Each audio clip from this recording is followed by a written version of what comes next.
मौगी तो गलहिया हमरा जिए न देतो हे गे मैयो सुनना हे गे मैयो हे गे मैयो। डीजे ओम शंकर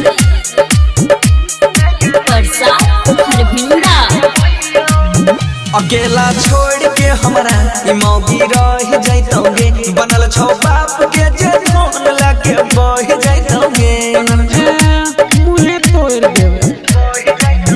अकेला छोड़ के हमरा ई मौगी रह जैतोगे बनल छौ बाप वाला जे फोन लाके बह जैतोगे सुखहबा के सास हमरा लिए न देतो हे गे मैयो सुनना हे गे मैयो हे गे मैयो। डीजे ओम शंकर परसा हरभिंडा। हमर कमाइल पैसा नहिरा भेजाबै छौ एकर मोबाइल पर दोसर छौड़ा के फोन आबै छौ। मार न रे सही बात छे।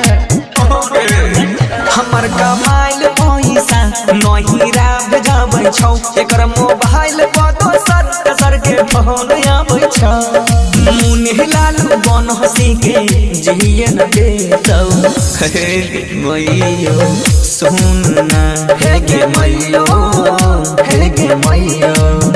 हे हमरा उल्ला खिला तो एकरा गोतरे तोड़ दै छी।